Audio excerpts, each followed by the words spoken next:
Internet, welcome one and all! Are you all ready to begin? Because I sure hope you are, because it is 7 p.m. I'm Sneaky Devil, Atin's a piece of shit. We're all gonna get this going. It is Fanfiction Contempt Theater 9001, and I hope your soul is girded in anticipation of what's about to happen. Girded, not girded. Girded. No, you're gonna need some fucking steel beams for this shit inside your soul.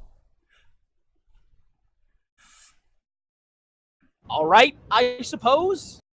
You can't say I'm wrong. You can't say I'm wrong. I can't say you're wrong. Not until we start the show. That is true. All right. Bango, but wait, what the I am. Whoa, my mind is ready to lose brain cells. Oh, why do you do this to me, Twitch? I don't know what car does that to you. No, Twitch is just like, hey, we're not going to display any messages for the stream chat. So I'm just fucking sitting here like, why is no one in our chat room? And I look over at OBS, I'm seeing fucking messages pop up. I'm just like, alright, excellent. Fucking well done, Twitch, you dumb piece of shit. Because you're stupid. Yeah, apparently. Apparently. They're not showing up for me either. What the hell? So I'm not crazy. No, you're not. I'm not seeing nobody neither. Testing? Also, I've opted to use as many double negatives as possible to trigger the English major in our audience. Okay, no, for some fucking reason, OBS is able to pick up my Twitch chat, but Twitch can't. Fucking bravo! Alright, so because I know you all love Naruto and RubyFix so much, I decided to take them both and put them together! Naruto RubyFix. Crossover, let's get started. As always, You monster! Why have you done this? As always, a reminder to everyone, do not contact any of the authors in any of these fics that we feature, unless the authors themselves specifically say, hey, review my story. At which point, I can't stop you. Well, I can't stop you anyway, but you get the idea, okay?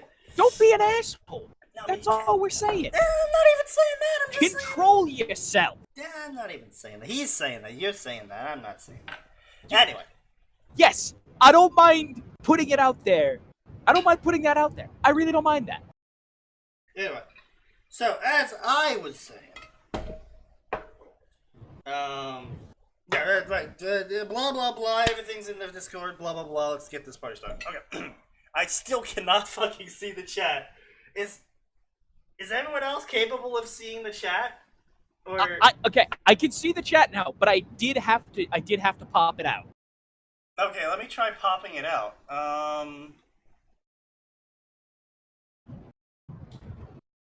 Because when you pop the chat out, it essentially has to reload the chat, so that might be what solved the problem.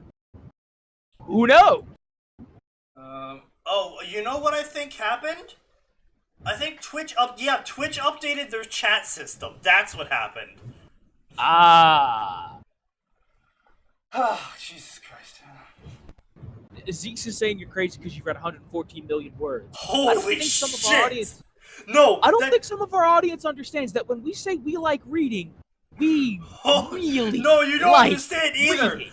My follows page is twice the size of my favorites page. And that's a favorites page of 114 million words. That's not a that's not even my total literary strength. Meanwhile, I'm just sitting here with I've got like 400 books alone in my Kindle library. I'm like, I've spent my life, but I haven't spent it on drugs, which is good. Yeah, that is that is the alternative. You can always be like, well, I did ruin my life by just reading all day, but at least it wasn't drugs. Or magic cards. Now there's a hole you'll never get out of. In our Discord, Fiend brings up a very good point. The games we play is way more original and well written than Ruby will ever be. However, that's not a really high bar. That's like saying a rotting pile of shit is a improvement over a rancid corpse that is actively exploding with bloat. You say, look, being the top of the pile of shit, you're still on a pile of shit. You just happen to be at the top of it. Doesn't change. The shit pile is still a shit pile. It's just like, this is a more original shit pile. Excellent. 10 out of 10. Anyway, back into this story. Whoa! I'm ready to go. The 6 demon empresses of Konoha. Emperors, sorry. Inspired by Froggy, Slice's King of Beast fanfic. There is a legend in Konoha about 6 individuals who came to be called the 6 demon emperors. Possessive form. These 6 beings have also kept out of sight, residing in the forest of death. That is, until today. Naruto times Blake times Yang. Here is some things you need to know about this story. This is my first story I've ever written, by the way, guys. Naruto will have all of the powers of the Kyuubi, and will look like sole bad guy because I want him to. I have added extra powers to Team Ruby, which tie into the Blaze Blue part of the crossover. Oh no, Max isn't here! What do we do? We save this story. We come back to it when Max is here. We need full maximum impact on Max. You're right. Everyone in favor? Aye. Meeting adjourned. Luckily, the only opinions that matter are ours. Aye. Exactly. Oh, it is a Tuesday, so we could always go read the different jutsu. Oh, yes, let's do that. Let's go back to that one. Yes, as in the fighting game. So, as it is a Tuesday, we do like to go back. There we go. We do like to go back to previously read fanfictions that were specifically selected for such, where we were like, wow, this is a good story, which is rare. Or we're like, wow, this is such a bad story, I'm laughing my ass off. We need to see how it goes. Yes. So this is a different jutsu part 1. This is where Edgy McEdgeface, Naruto, picked up the super jutsu called Soul Drain, in which he can eat the souls of people and learn all of their jutsus. Or something like that. And then the Kyuubi eats all their negative emotions, so they're super friendly to Naruto.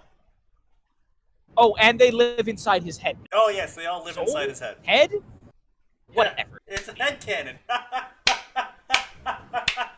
Get out! Also, don't forget to drop the link in the chat. Yes, of course. If anyone wants to follow along, of course, it's always found in the Discord down below. Also, what the fuck is going on our Discord? Games we play, space battles, yes. Yeah. Hey, that's not important.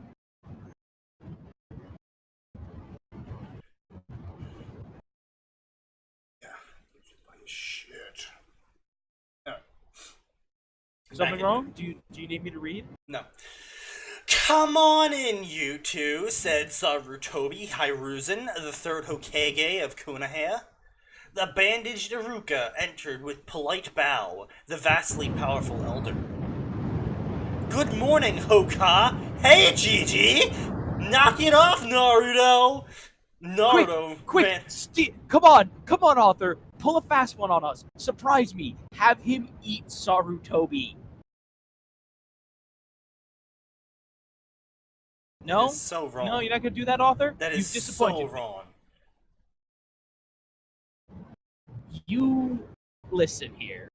You know exactly what I was referring to in the context of this damn story. I can't remember. Was it Space Battles of SF that you really hate? I don't know what Space Battles of SF is, but I dislike the website Space Battles. Yes. Space Battles is not well organized. It's basically behind the curve whenever sufficient velocity does something good. Space Battles eventually copies it. I don't know what SF is. Source fiction? Sounds likely. Yes. Oh, sufficient velocity. Yes, I do love sufficient velocity significantly more. Their theme is better, their moderators are better, the stories are better, the people are better. It's also not Archive of RO. It's not our, yeah. They also enforce all their rules. And there's very few. Anyway. Yes, anyway.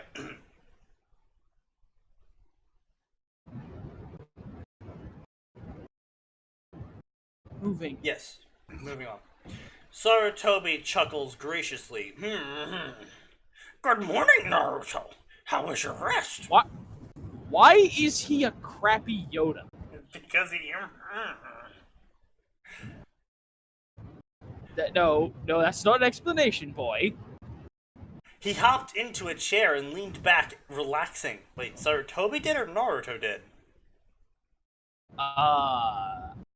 I'm going to assume the author meant Naruto, but because they don't know how English works... Yes, indeed. The hospital was stuffy and they kept me up all night and they don't serve any ramen. You gotta fix that. Sarutobi, with a smile before turning to the now seated Iruka. And you, Iruka-kun? All fixed up? Okay, hey, what have I told you about doing that? Yes. Also, so I guess it's Iruka who hopped into a chair now? Or did Iruka just also happen to get into a chair and they forgot to mention? I just assume Iruka also sat down, yes. Yes. But gee, it's almost like this is important information that we need to be told. Not really, it's just... It's not important information, but it's information we should have been told. Okay, yes, important is taking like... Yeah, that is true. Given this author's poor grasp of flow already, yes, I want things spelled out. This is true. Yes. Only a scar or two now, Hokage-sama, he said, patting his side and wincing. And the scroll? He asked. It's in the right hands now, so don't worry about it. Gigi, I'm a genin now. Look! Sarutobi turned to Naruto with a withered smile.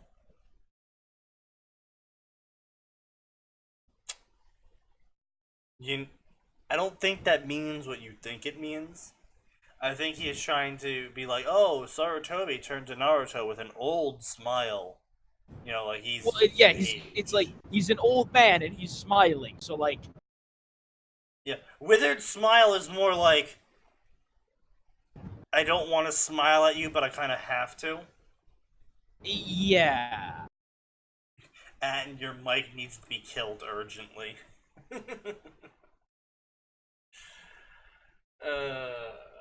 He knows. Anyway. Believe me, I've been working on it. Naruto's answering smile lit up the whole room. With a small cough, the third Hokage now demanded the attention, causing the two to straighten up in their chairs. Now, Shinobi of Konoha, I want a full report on the happenings of last night, starting with Iruka. Hi, Hokage-sama, they chanted together before Iruka led off with his version of what occurred the night before. When I arrived at the 4th survival training grounds, I discovered a tired but cheery Naruto, clutching the forbidden scroll and staring at me expectantly. After learning from Naruto that my colleague, Mizuki, told him to steal the scroll in the first place, I witnessed Mizuki attack a fleeing Naruto with the shadow clone kunai jutsu. The aged Hokage picked up his mug. By the way, shadow clone kunai jutsu is not a jutsu that lots of people can do. In fact, like, the third Hokage invented it, and I think Kakashi used it once? Like, only the third Hokage, to my memory, has been the only one known to use that jutsu, too. So... I think Kakashi used it. Yeah, like... You keep going, I'm a Google. Yeah, you Google foo it. The aged Hokage picked up his mug of tea to try and calm his growing anger at the deceased Mizuki. After this, I stepped in and attempted to stop Mizuki's attacks. This is when Mizuki told Naruto the S-class secret about, the demon box. The temperature in the room dropped as the Hokage clenched his mug in his hand, barely controlling his rage. And then Naruto defeated Mizuki to save me with his new jutsu. The rage disappeared. Semicolon. Huh? The Hokage said, looking dumbfounded at Iruka. Iruka looked at the Hokage nervously and stated, Academy student, semicolon, Naruto Uzumaki, completely destroyed senior Chunin, Mizuki Kohaku. Kohaku, really? So I gave him Genin status. The Hokage stared at Iruka stunned, and then at Naruto disbelieving. Alright, so Sneaky, here's what we got from A, you are right, it was invented. I can't hear you speaking to your mic. It was invented by the third Hokage. Okay. Some random schmuck used it against Team Guy, but that was just apparently Minato could do it. Right. Jiraiya couldn't do it. And that's all the useful information. The more you know. Yeah. Kid, I think it's time we tell them about the story we fabricated. The Kyuubi thought to Naruto. Naruto nodded. Okay, Kyuubi-san. Gigi, do you want my report now? The Hokage looked at Naruto and slowly nodded while refocusing. Alright, well, after Iruka-sensei returned fire and managed to injure Mizuki Teme, Mizuki blasted him away and I thought he was hurt.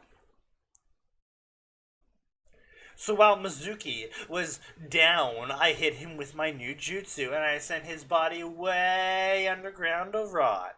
But when I came back up, Iruka-sensei was waiting for me and he wasn't too bad off, so I was really happy. Naruto said with no punctuation, before smiling like an idiot up at Iruka, also with no punctuation.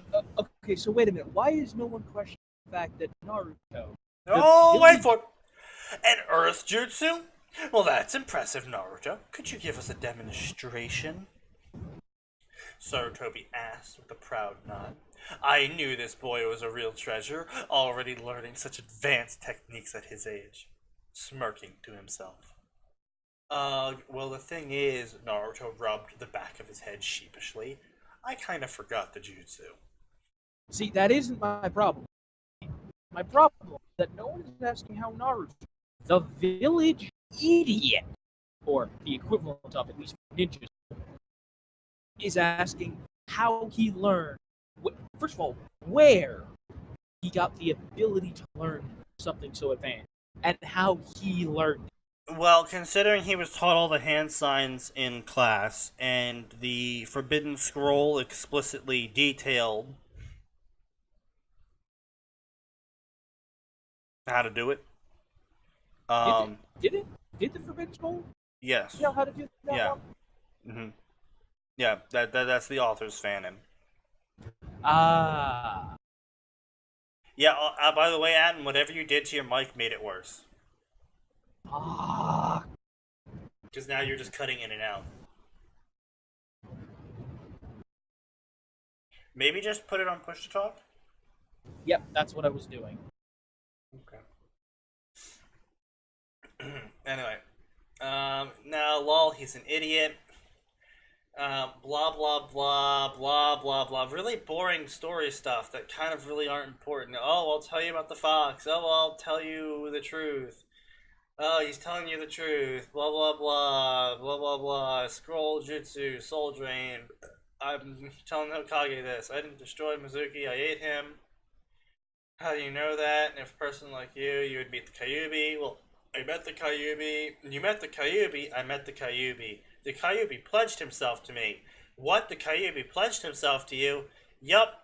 Oh my god, a demon this powerful. helping Naruto, he'll be unstoppable. He'll be the strongest ninja ever. Alright, Naruto, the public story will be the story you told us. And only I will know about your jutsu. You can only use it as a last resort. Okay, Gigi. Alright, Naruto. Protect this village. Okay, Gigi. I'll protect this village. Believe it. I realize I'm not reading it word for word, and I'm just kind of accelerating through it, but honestly, I'm sparing you at this point. And did you forget your own push to talk? No, I just have nothing to say. Ah, I see. That is understandable. After all, my mother said if you can't say anything nice, don't say anything at all.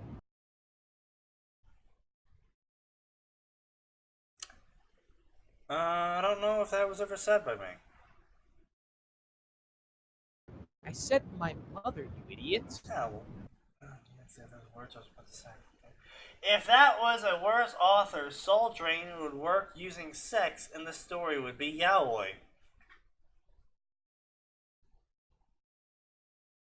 And with that cheerful thought, let's continue on. Why? Why would you do that? Iruka-sensei, don't shout. Lol, Iruka, buy me ramen. Oh man, ramen. Hey guys, look! It's Naruto! You know that because he's eating lots of ramen! Oh! I think we lost someone. I wouldn't be surprised, nah. I wouldn't be surprised either.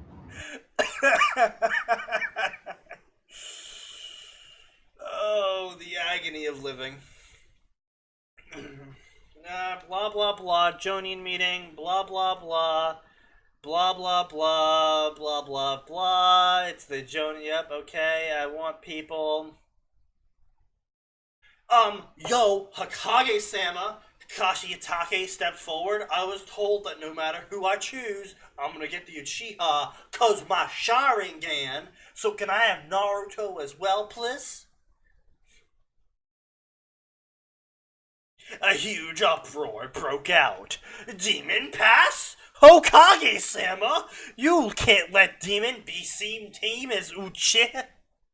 I love Dango! Silence! At Sarutobi's yell, everyone shut up. Anko, please leave. You are Tabusk Jonin, not allowed train squad anyway. K, lol, Anko said before diving out window. Kakashi, was there anyone else you wanted to request? Huh? Did you say something, Hokage-sama? Sarutobi face-palmed. For the love of Log, you're the third candidate for the Hokage position. Oh man, look at that slapstick comedy. We're throwing in the Log religion. The Log religion? Okay, so a little backstory after I finish. Let's say, I'll take Kakashi ramaged through the sheets of paper containing Genin names, Sakura Haruno. Any objections? Nope. K, lol, Sasuke Uchiha, Naruto Uzumaki, and pink-haired Banshee. Ugh, lol, hehehe, I meant Saruno Haruna. Your pronunciations remain as violently offensive to my ears as ever. Saruno Haruna. Anyway, so backstory time. The religion of the Log is... It's a really shitty, I guess you could call it, meme that was started up by some shit author who thought it was funny. And it was kind of like a forced meme in that people were really trying to push it hardcore in the community. And basically it was like the substitution jutsu, and then everyone praises the logs and respects their sacrifice used in the substitution jutsu. And basically it was an author's attempt at explaining as to why there was always a log around for ninjas to substitute with. That sounds really stupid. It's because the log watches over them. and like you straight up had people on their author profiles declaring themselves like Archreverend of the Church of the Log, 5th chapter.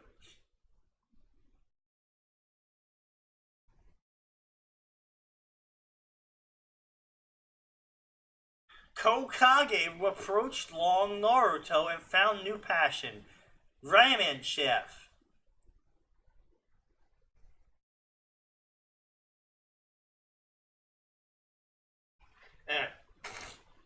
Anyway. Yep.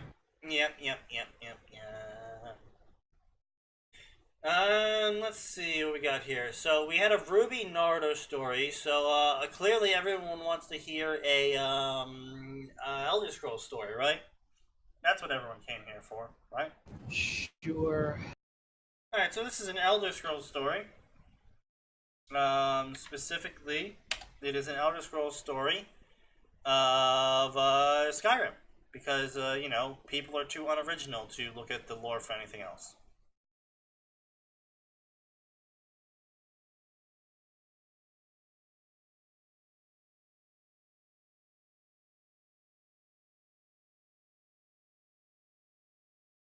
Anyway. Femme Alduin. Oh wait, oh no, oh. What?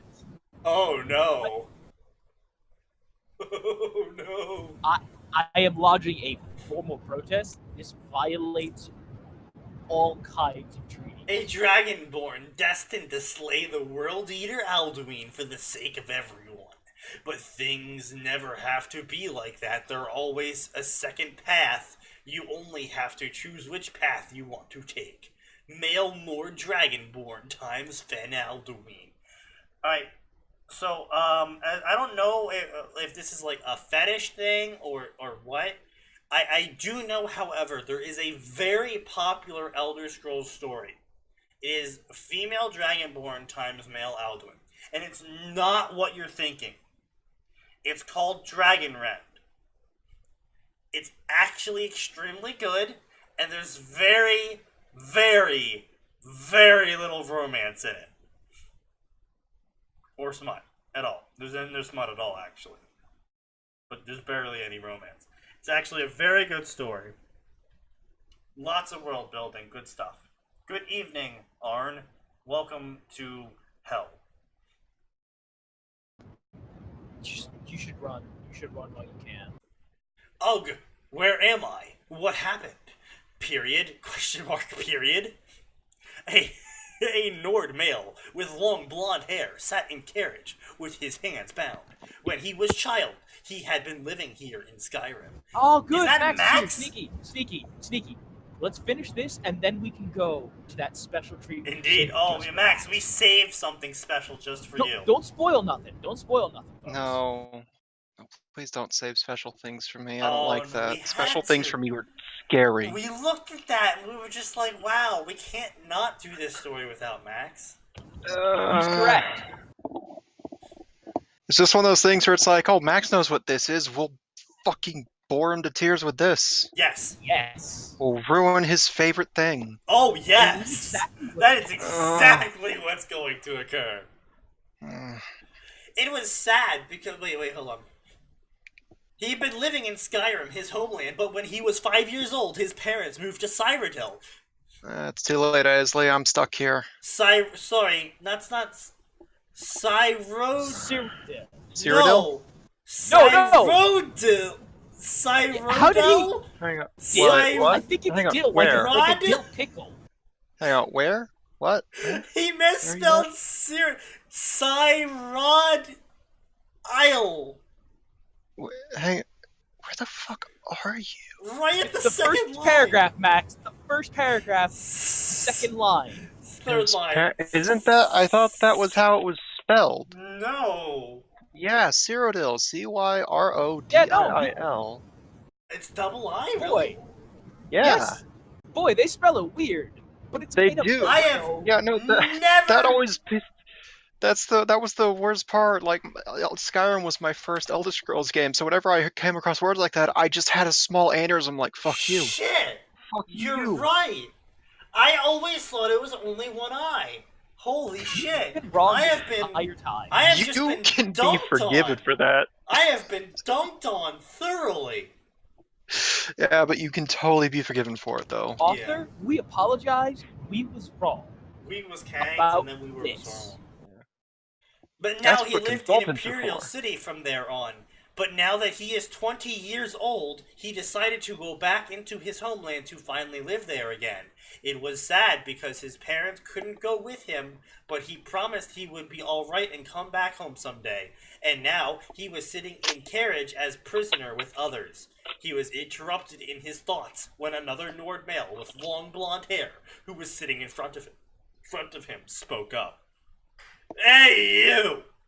You finally are awake. You were trying to cross the border, Let's just skip right? this. It's just the rehash of the opening scene. Yeah, it's basically okay. Yeah, rehash. What did you want to do in Skyrim? I want to be here. My name's Arcos. I never understood why I have this name. It wasn't a Nordic name, but my parents liked it. Care about such things. That's why we're fighting them. I'm Raylaf. What's wrong with him? Blah blah blah blah blah blah. Blah blah blah. Rehash. Blah blah blah. I don't know how Yay, paragraphs I love work. rehashes. Blah blah blah. How do paragraphs work? Blah blah blah. Period. Question mark. Comma. Blah blah blah. Blah blah blah blah. Period. Question mark. Comma. Exclamation point. End quote. Comma. Max, this guy does the exact thing you get triggered over. I just now looked at the screen because I'm situating myself with my dinner. And you just saw the entire screen of every single line having period, end quote, comma? You know, today was okay, even with my back acting up and making it hard for me to work around the office. It was an okay day. And then I remembered it was Tuesday. Let that sink in. I don't hate Mondays. I hate Tuesdays. It's a very odd position to be in. Anyone stopped by an arrow that hit him in the head. Okay. Who are you? My name's Arcos. I want to go back to my home. You picked a bad time to return, tribesman. He's not on the list. Forget it. He goes on the block. Lol, fuck you, bitch. By your orders, Captain. At least you're gonna die in your homeland. Over Stormcloak, blah blah blah. General Tullius, last rites, blah blah blah. Rehash. Blah blah blah. Rehash. Blah blah blah. Rehash. Yeah, all the rehash. I got a question. That line always struck me as odd that he made a point of saying at least you're dying in your homeland. Like, are Nords just constantly traveling and going around being badasses or something? They're mercenaries. Okay, so they are just constantly. Okay. So that actually has some significance to it then. Okay. They are essentially the Mandalorians of the Elder Scrolls series. They are Mandalorians mixed with Viking. Yeah, basically. Good. That actually explains a lot about the Nords now. Yes. Anyway, absolute shock, there's a dragon! And then the sky changed, and it was fucking raining meteors.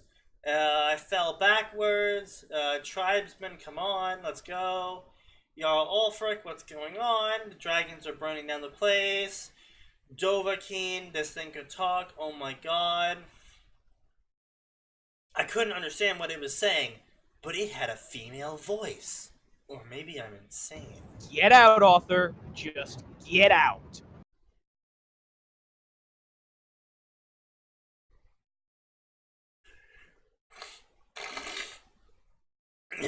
Suddenly, the dragon's eyes changed into a red color. You're Torshul. She breathed in and unleashed a mighty flamethrower while it was still frozen and shocked. Suddenly, Rayloff grabbed me from behind and pulled me back before the flames could hit me. Everything all right? He asked with concern. Yes, thanks, I muttered. I definitely owed him something. I could hear the dragoness growling out of annoyance and flew away again. Growling out of annoyance and flew away again. Somebody doesn't know their tenses. You know what's really annoying me at the moment? The fact that he goes out of the way to say dragoness after already saying dragon, then apparently goes back to dragon. Is this going to be a flip-flop kind of author with titles? I think it's I think it's sort of like the hunter and huntress thing. You know, you can use hunter to refer to both, but huntress refers to one. Yeah, and huntsman refers to the other. Yeah. I blame Bloodborne for that in the Ruby fandom. Really? Well, because Bloodborne, it was just Hunter, and for a solid 6 months, the internet was Hunter this, Hunter that. And then people started getting into Ruby. That was around the time Volume 2, I think? That was around volume. Yeah. No. It was either Volume 1, but I think it was Volume 2. So they just kind of started melding the words together. And we saw a huge upswing in Bloodborne Ruby crossovers. Yep, and then they just stopped. Period. They're all dead. Pretty much. It's like, I have a great idea. Oh no, I didn't think the world through. Yep. Oh well. Didn't think it through. I mean, it's real simple. Just portal to Remnant. Just stick with that. Or fucking Christ, Ruby falls asleep and wakes up as the hunter. Like, it's just... Yeah, that's the best part is you literally could have done that. It literally all happens within a dream. Yep. Like, Yeah. the quote Take unquote literally any of the characters you want because it's a dream. like Bloodborne is almost 4 years old now at this point. So Yeah. like the first ending, basic bitch ending, you wake up. Yeah. That is literally one of the endings. You just wake up and that's it. I know, I kind of want Ruby to become the moon presence and then wake up. Just, you know, throwing that out there. Anyway, Okay, and what would she do as a know. little squid that can't do anything? Give people really trippy dreams? Ruby would be the oddest old one. Yes. The best old one. She would be so weird. Suddenly, there's been a remarkable uptick in the number of people having dreams about chocolate chip cookies. I know, and it's And like cookies. Hunter gets summoned. All right, what am I fighting? Nothing's wrong here. What? It's just like Nier's goes, hey, this is a dream, right? Oh yeah. This Hey, is the you're good not dream. panicking. No, why would we be panicking? This has been how it's been for 5 years. This is great. We love this time of year. What? Don't tempt them with Ruby and tentacles. No, but you don't understand, Isley. Ruby's gonna have the tentacles. That Oh, isn't going that's to make things better. completely different subset of the community we do not want to give ideas to. Apparently, according to Oren, he skipped ahead and his story ends with them doing the tango. Anyway, blah, The blah, moment we blah. got male character and female Alduin, I figured that's where it was going. It Yeah. was like a coin flip. Anyway, so blah, blah, blah, blah, blah, blah. Blah, blah, blah, nothing's different.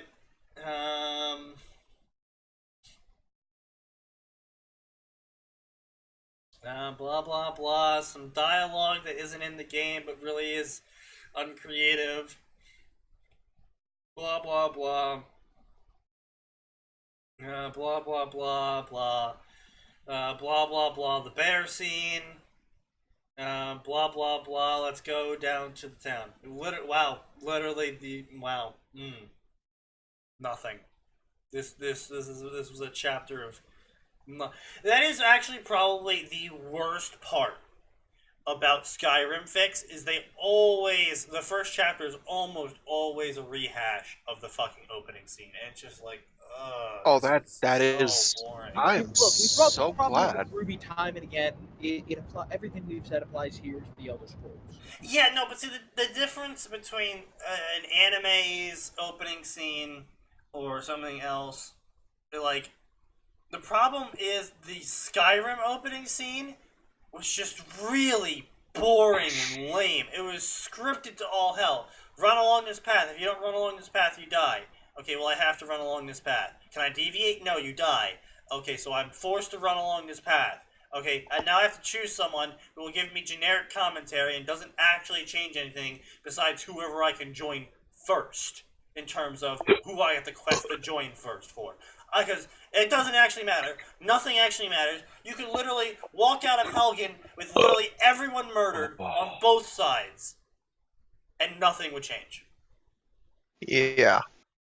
Okay, so is this a special something? Yes. Yes. Because I'm already triggered by that first author's note. I love.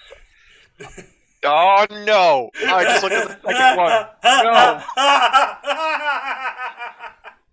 Number 4. Oh, why you gotta bring Omega Zero into this? He did nothing wrong aside from being a dick. Oh my. Ugh. I like number 3 the most. Not all of Team Ruby will be paired with Naruto. I'm giving him Yang and Blake and Ruby and Weiss to my OC. Speaking of my OC, he'll be the 6th Demon Emperor. And will have the appearance of Omega Zero, but he'll be black instead. And he'll have Yuki Terumi's power. Everyone above will be godlike. I don't care if they're godlike. Don't bring 3 of my favorite fucking franchises into this. See why we had to wait for you, Max? It's actually even better because apparently Guilty Gear is also in this, according to Isley. Soul Bad Guy is the main character from Guilty Gear. I am a Soul Bad Guy main. Don't bring my main into this. Alright, this year we're going to be using an older training ground for our second test. This will test your survival skills to the limit. Bellowed out the second exam proctor. What happened to the first one? Did he die? Yes. Apparently we're skipping the written test. Straight to the tuning exam. Alright, quick note. I was not obsessive with Naruto section like you were, Sneaky. Points to this author for not doing a rehash of episodes 1 to 3. And not jumping to the first part of the tuning exam, just going straight to the second part. I mean, I guess. But the thing is, though, there's not a lot of room for deviation unless you're going to have, like, some mega ultra lol, I was pretending to be dumb this entire time sort of deviation. I know, but that's never stopped people before. Oh, I know. Woo! Right. Woo! Alright, let's do this! Find this? How did you even find this fucking gross? There should be multi-crossovers at least. If you're just admitting you're ripping things. We have to report it. Anyway. Oh. God, this is gonna hurt. Blah, blah, blah, Anko, blah, blah, blah, Special Jonin. Just call it Tabasco. Tabasco. I'm not changing that. I'm calling it Tabasco from now on. Specialty is assassination. No, her specialty is torture. She grinned down at nervous teens. Continued speech. Leave. Know what this place is. All you nuts. That's the forest of death. We're gonna die there. She sunshined. Shunshined. Sunshinned? I think it's supposed to be sunshined, and it's one of those things where that doesn't translate well to English because we have a word called sunshine. Yeah. That looks weird with a D on it. Yeah, I've always had a... If you're going to have them use the body flicker, either call it body flicker Or just say she used shunshin and leave it at that. Because Or otherwise, I mean, you look don't even need to stupid. call it body flicker. Just call it she flickered over to him. You know, like That works too. Sneaky and I just offered 3 different ways of doing that without looking like an idiot. yeah. Or you could do what Bleach did and just be like, flash step, problem solved. Oh god, they are the exact same thing. Actually, no, it's not the Shunshin in Naruto. That's actually from Bleach. Wow, he didn't even use the right term, I think. No, Naruto is Sunshin. I don't think it is. It is. I'm No. gonna go in check. Bleach, I believe it's Shunpo.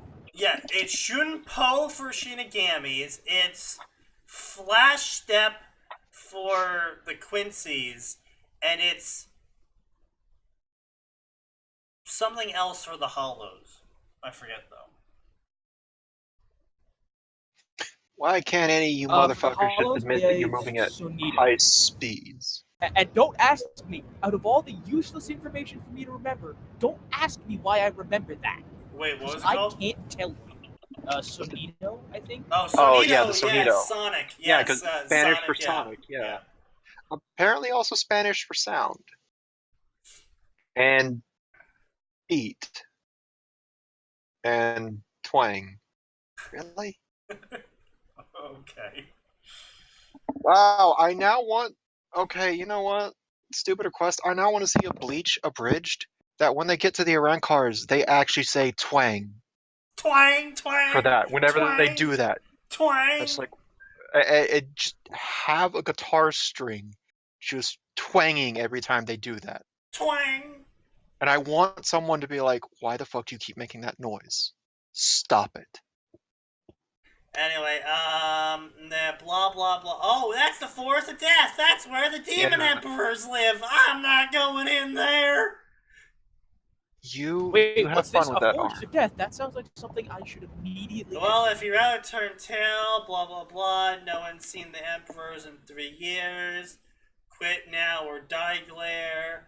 Blah blah blah. Fine, but if I see anything weird, I'm running away. I ain't fighting nothing labeled the Demon Emperor. They all backed off. Blah blah blah. Ha ha ha ha ha ha. They might eat you. Ha ha ha ha ha. What is the Demon Emperor from the redhead from Suna asked? Yes, I would know. Like, I too would like to know, said the girl from Kusa with a creepy smile. Anko grinned and said, the story says they arrived 9 years ago. They say that each one has abilities that no one has ever seen. There are a few that can claim to have seen them, but I think they're, as in the directional, they're full of it. All I know is that when they appeared, they killed about 50 Anbu Jonin.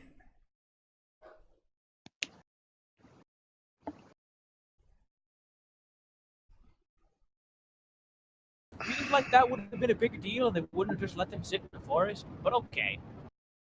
Why does everyone call it the Forest of Death? Oh, we just like don't people... It's because of a joke. Practical joke. You just don't like people going in there. You're having us take a test Why'd in you there. call Quit the forest of whining. death? Because If you do meet the Emperors, I doubt you will. I doubt they would fight you. Now sign up and let's get started. These Demon Emperors interest me, said the Kosanin. I agree. To kill 50 Jonin in Anbu, it must be some sort of special ability. A Keki Genkai? Perhaps? Maybe. For now, I will continue on with the plan. I will locate Sasuke-kun.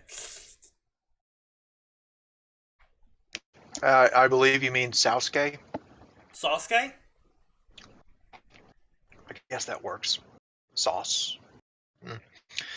I don't think I've ever seen anyone actually misspell it that way. This is I a do it first. all the time on purpose. The Kusanin then melted into the ground and took off to the east. All over the forests, teams battled and killed each other. They fought using everything they had, and they stole the items of their defeated foes, completely unaware of the presences watching it all. You see, the rumors in the story are true. The rumors and the story are true. Okay. There were 6 beings living in the Forest of Death, ruling over the animals residing there. They were leaders, the alphas. Each one different than the last. Do you mean from the last? Currently, they were all meeting in the middle of the forest, you mean the place they all have to get to discuss events currently happening. The first one was blonde with red streaks in his hair, his said hair reaching the middle of his back. He wore a tight, black undershirt, with the top half covered by a red, sleeveless jacket, along with white jeans. He had a headband bore the kanji for fox.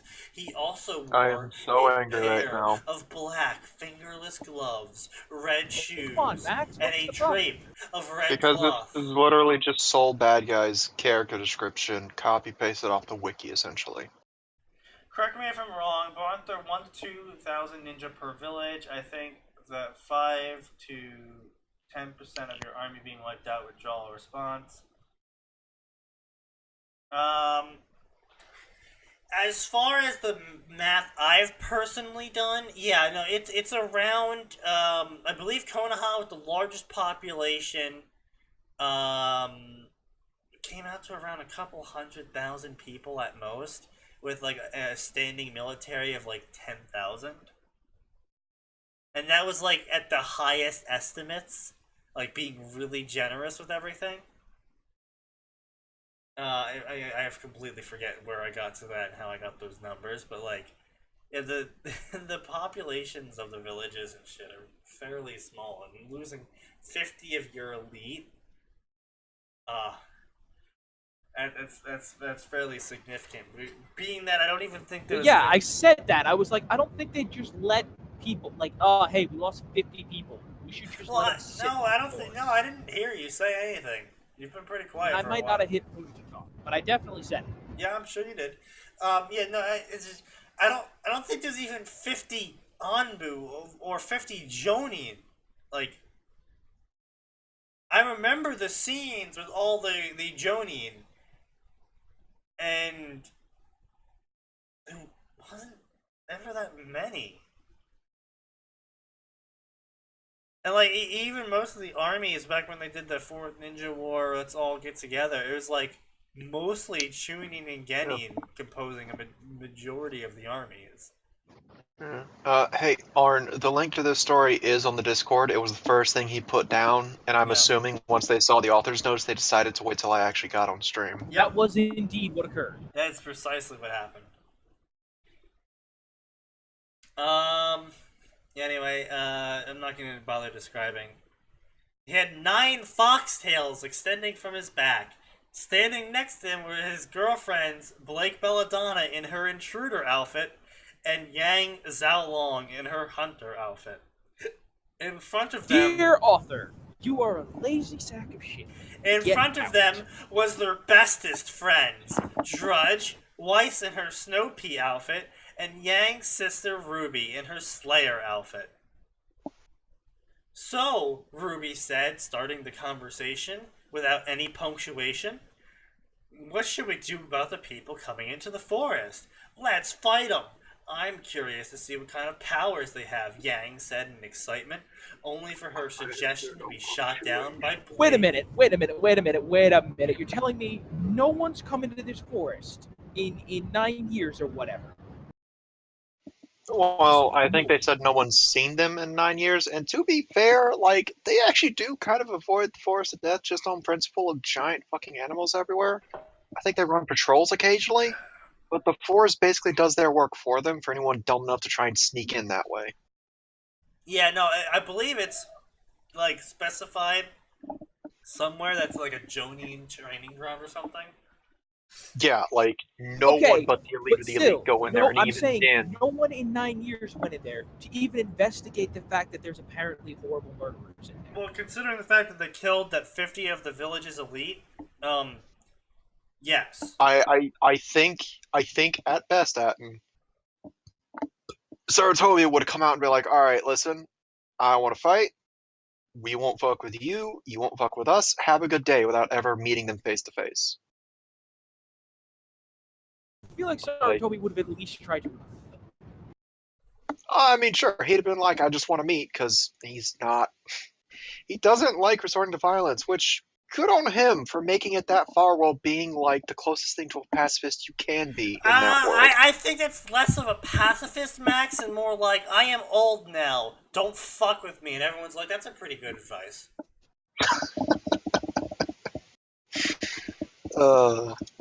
Yeah, he does have that going for him. He survived through 2 ninja wars, I think. Be wary of those who are old in professions where you die young.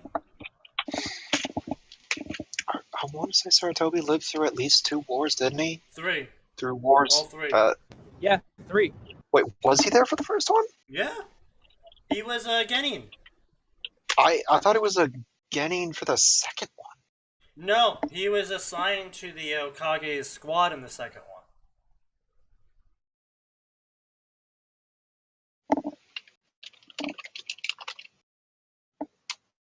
I don't remember that.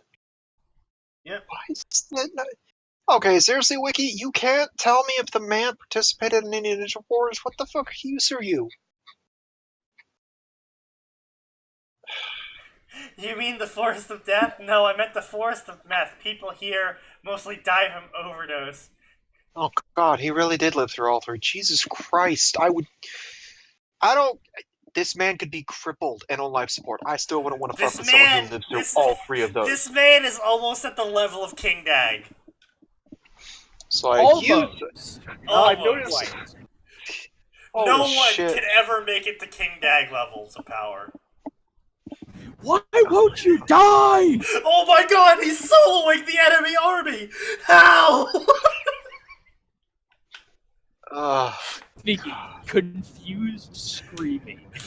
Wait, wasn't that from your Warhammer playthrough? No, so Ad and I played a really, really long game of Total War Attila.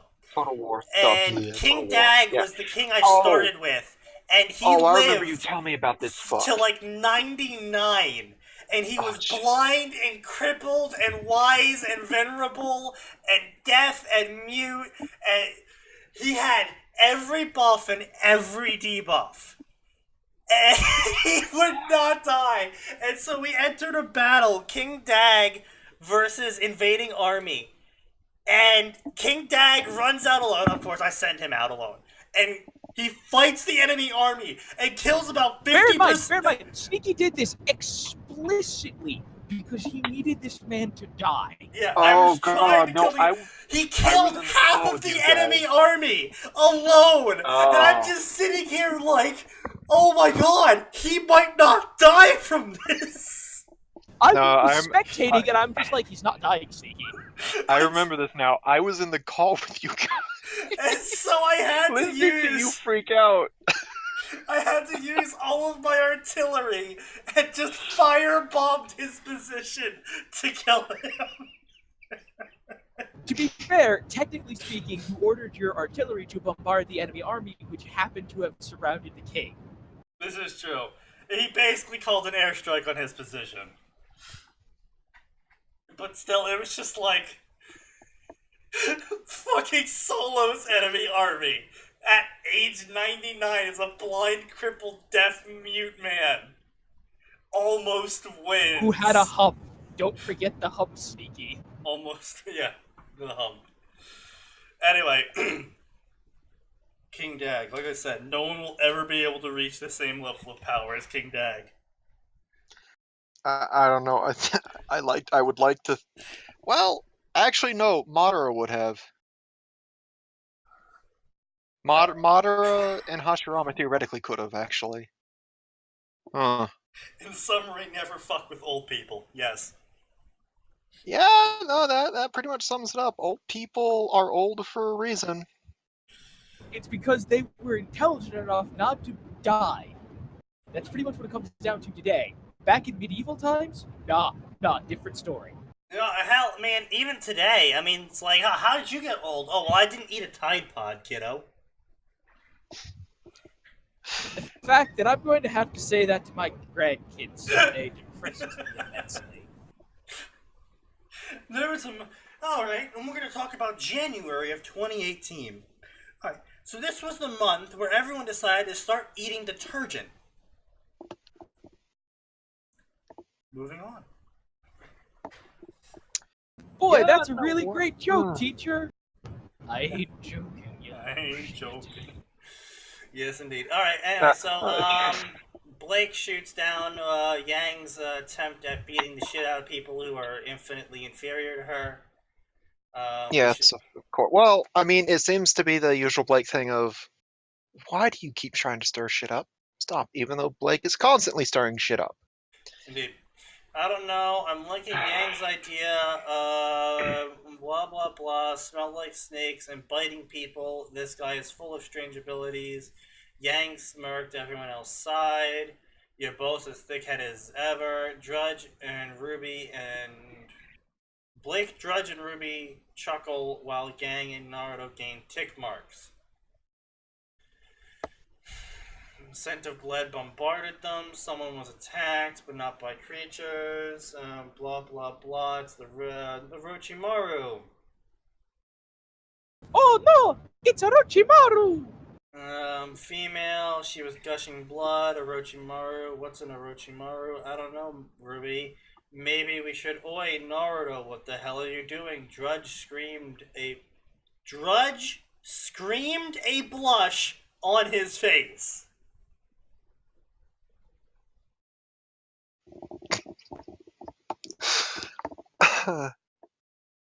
This is why punctuation is important in the English language. Drudge screamed a blush on his face. Bye, Arn. Bye, Arn. Suffer. Suffer. That's basically it. Make sure it's a fresh one. You don't want to get some expired shit. That just gives you stomachache. As he watched his friend tear off the female's shirt. What does it look like I'm doing? I'm healing her. He could see her insides. This was easily cured. Chakra, he muttered as he placed his hand on the wound. A second later, the green glow bathed the wound in light. He could feel the female sigh from the warmth, but he ignored it. 5 minutes later, she opened her eyes. Let's go. Who are you? What do you want? Snapped his gaze back to the female, who was brandishing something.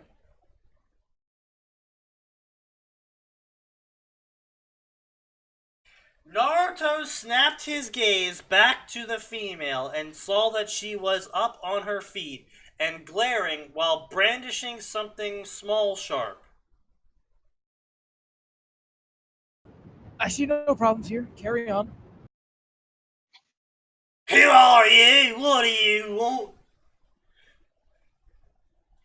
He regarded her with narrowed eyes and laughed. What do you want? I have questions and you're going to answer them. Why'd you rip off my shirt? Fuck you. We're leaving. Seconds later, the kunai was at his throat and he couldn't help but grin. Did she really think she could win? Heh heh heh, he'd show her. Not that I don't appreciate you healing me. Orochimaru, kick him in for questioning. Suddenly, 5 more drop down.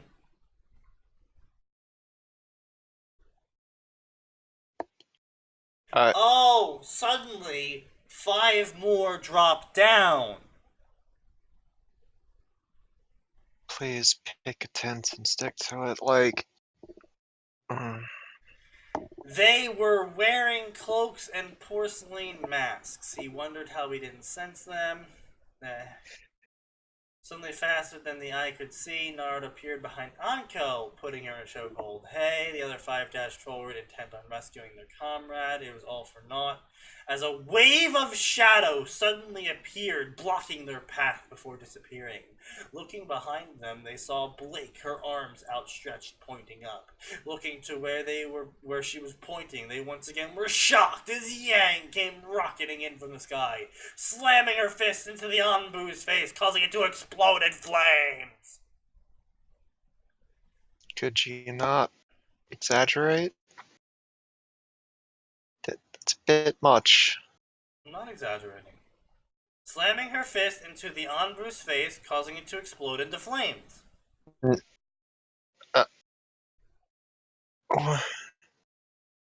That's literally what it says. Oh my god. It actually says that. Anko gasped and stabbed Naruto's multiple arm with a kunai, causing him to grunt and drop her. Knew it. You do work for Orochimaru! Exclamation point, question mark. She leapt up and extended her arm. Naruto's, again, multiples, eyes widened in surprise as snakes leapt out and wrapped around him, so she had the ability to control snakes. Interesting. Naruto's face gained a feral grin as he broke out of the hold the snakes put him in. Anko's, again, apparently apostrophes just don't exist anymore in this fiction. He just ran out of money to purchase apostrophes. No, you see, the last author used all the apostrophes, and he didn't leave any for this guy. Fair enough, that is true. Anko's eyes widened as he saw him break the snake's hold so easily, but stood her ground once again, brandished a kunai.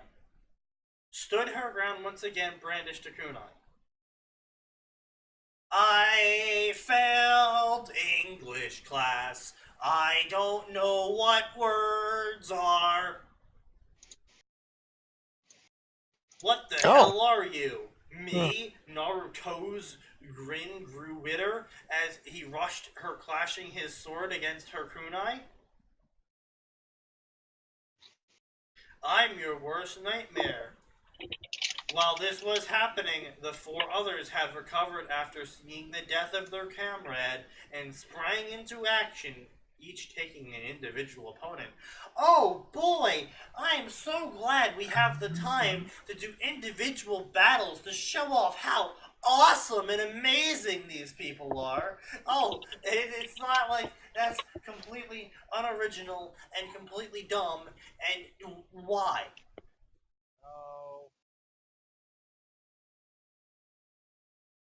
Is that saying something? No, I wasn't saying anything, man. No. I thought I heard a distant no.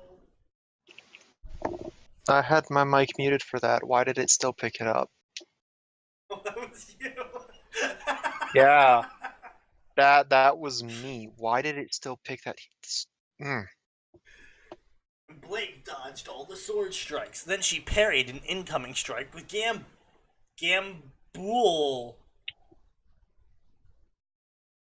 I feel like that's not spelled correctly. Anyone? Spell check? Anyone? What am I? Yeah, hold on. What am I checking? Shroud? I was trying. Gambol.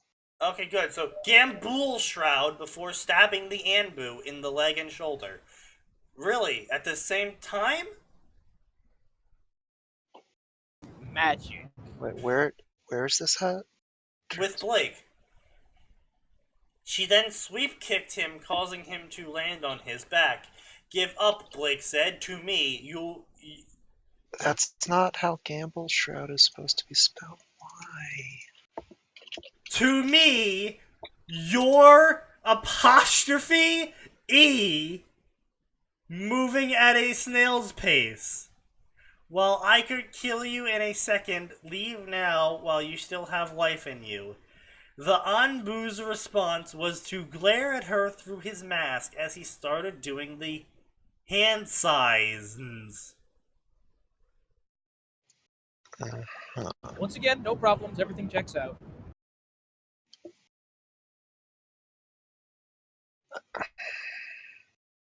Yeah, as Isley said, basically my opinion. But she didn't. Wait, don't get so cocky, freak. Okay, I'm just. Fire I'll get more style food. fireball jutsu, he yelled as an enormous fireball erupted from his heading.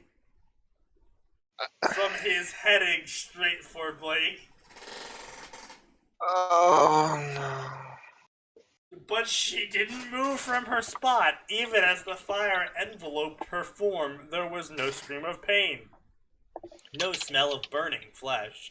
This, of course, confused the Anbu operative as he stepped forward to check for a sign that he had killed his opponent, only to stop and scream in pain as something bit down on his arm. He looked behind him to see a wolf head connected to Blake body.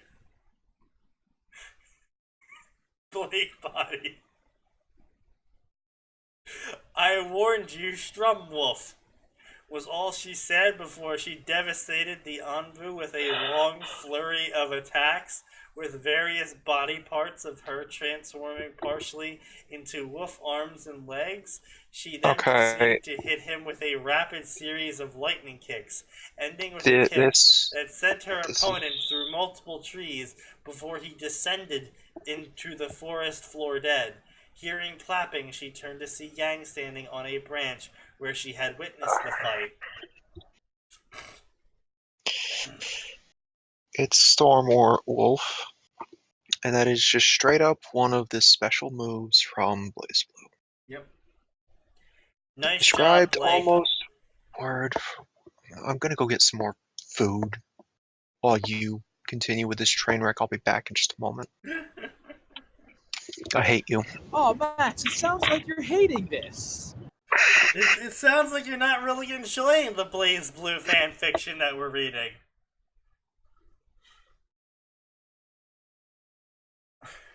Sneaky, I think he's upset. I think he is also upset. You could have done that with your own fight, but like always, you had no restraint and charged straight in. Yang rubbed her head before watching others finish their fights.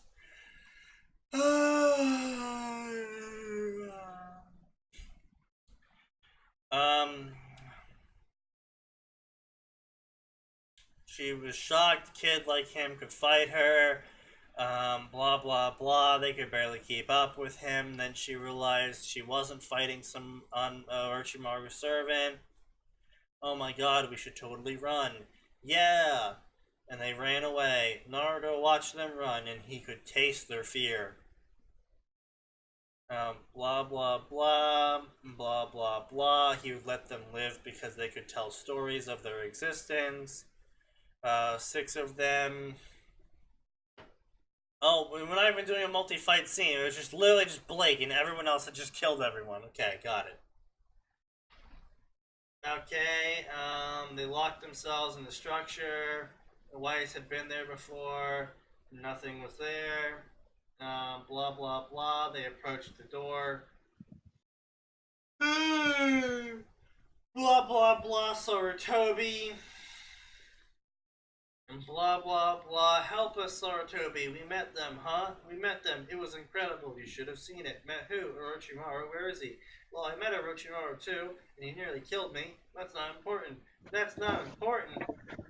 Hokage-sama, Anko and I, and 4 more Anbu who are now dead because they didn't matter, had a run-in with the fabled demon emperors of the Forest of Death. There were some gasps and a couple, yeah, right, from a couple of genin. Anko glared at the genin and said, I wouldn't lie about something like this. One of them had extremely long yellow and red hair and the most beautiful, deep blue eyes I have ever seen. Could you please Rack not? one up on the counter, folks! Where's Faye when you need her? Don't worry, I have said the magical words of young adult fanfiction. She'll be summoned shortly.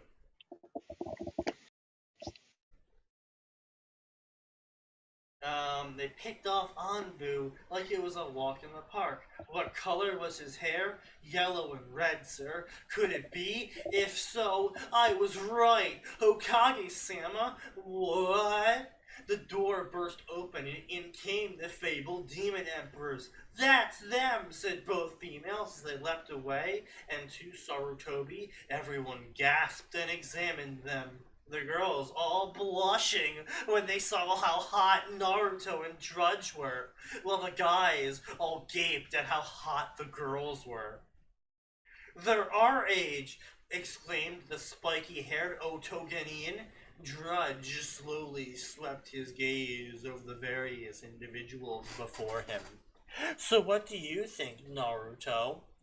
When he got no answer, he looked towards his friend and followed his gaze until he finally locked eyes with the elder.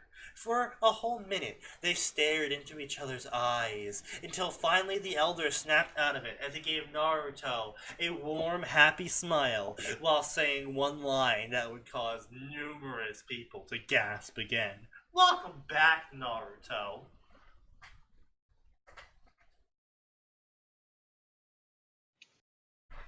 Tell me what you think. I think your story was so bad. Sneaky. It should Sneaky, be stop. listed under the parody category. Because Sorry, did you say parody or heresy? Because I'm hoping that Fanfiction.net has a heresy section I haven't found yet.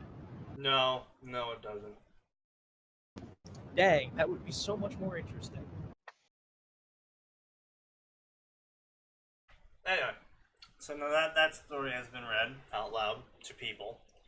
Let us move on to the next one. So we already had a Naruto story, we already had a Skyrim story, which means it's time for something new, like Danny Phantom Inheritance Cycle. What? How do you even connect those two? Yes. Poorly, I'm gonna assume. Alright, so this story is called The Thief, and as always, the link to it can be found in the Discord down below.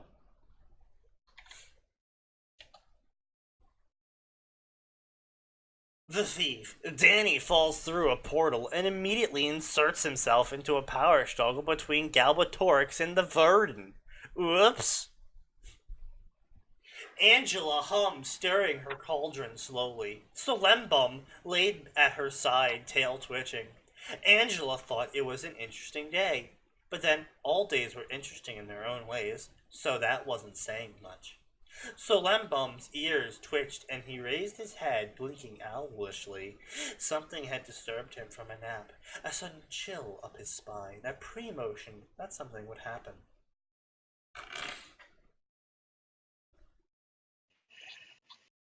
Oh my god, scene. Angela felt it too and dropped her stirring spoon. Well, that is certainly something, she hummed, getting up to fetch her dragon knucklebones. She had a feeling she'd need the wisdom they could provide. She held the bones in her hand, chanted words of power, and scattered the bones on the floor. She gasped. The bones had fallen in a configuration she never imagined she'd see. Death and life were crossed. Magic was upside down and fate intersected with change. Beyond that, the bones were a confusing jumble, unyielding any other information. But what Angela had was plenty. Death and life crossed. Something that connected the two was somehow coming. A new shade, perhaps? Magic upside down. The power many have relied on would fail them in a fundamental way. Angela shivered at the ill omen. Fate intersected with change. Fate was being changed, for good or ill, the bones didn't say. The confused jumble, the future, the present, and even the past were now uncertain. Really? The past was now uncertain. Angela hadn't seen such a mess since Arion's reading. Well, that's terrifying. Solembum drawled, reading the bones for himself. Angela hummed. An interesting day indeed. Queen Ilislandi turned to Blogden, who had been squawking all morning and generally disrupting the court with repeating calls. A word! The white crow, normally unflappable, had been disturbed all morning. Rude though the interruptions were, something strange must have happened to be Blogden in a tizzy. What ails you, Islandi? Asked. Blogden settled near her and opened his beak to squawk. The restless dead they awake, and living laws they do break. Power falters, words unwind, to a strange corruption blind. Beware the beggar with the gold, for the ward may fall to his hold. Word! The crow flew off, repeating fate in the ancient language over and over. Islandi bit her lip. Blogden's verse was confusing as ever, but it was a warning if she ever heard one. Something was coming. Islandi planned on being prepared. Really, that was confusing. The restless dead awaken, and they break the laws of the living. Power falters and words unwind, so words of power break to a strange corruption.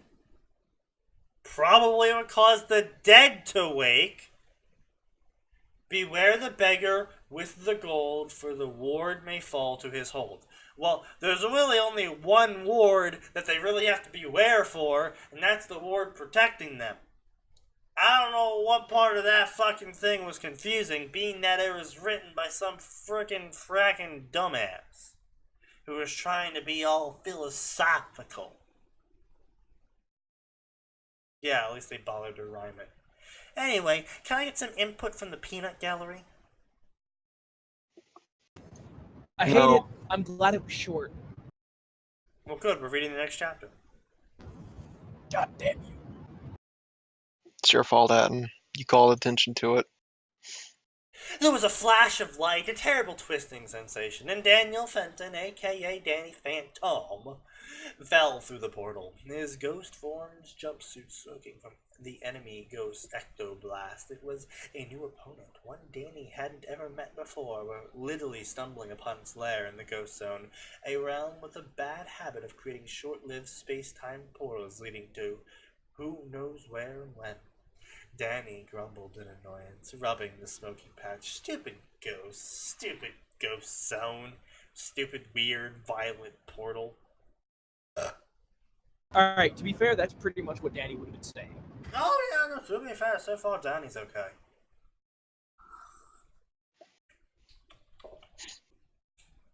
Oh, are those names from the book? No. Blogden and Ilislandi are both the characters in the story, yep. The books were incredibly forgettable. The only part I remembered in the books was where he got a dragon. I remember the old man was cool. The old man was probably cool. I also remember the end of the books, but that's because the ending infuriated me. So you remembered it out of spite. Wait, what ending? All I remember is they were going off to fight Galbatorix, and then they won, and then it was happily ever after, and that's all that ever happened, period. Of course, it was perfect. And they definitely didn't have anything silly or nonsensical take place. Yeah, honestly, the first two books are all you need to read. They're like the best part of the series, which is not saying much. Sometimes I read fan fiction because I disliked the original, and I think authors can sometimes do it better. And I'm somewhat vindicated occasionally. There's quite good stories out there for some of the fan fiction sections I read. And sometimes I don't read fan fiction because I really liked the story, and I don't think it can be improved at all. And then sometimes I don't read fan fiction from a section because I was ambivalent about the story and didn't think anyone could improve it. And Aragon is that case where I've looked in the Aragon section before for fan fiction, and every single time I've gone there, it's just been very, very, very meh stories at best. And the only Aragon story I was even remotely really interested in was the Dragons, was what it was called. It was in a crossover between Elder Scrolls and Aragon. And it was really good, but it's also really dead now. Which is unfortunate, because it got like 120k words in.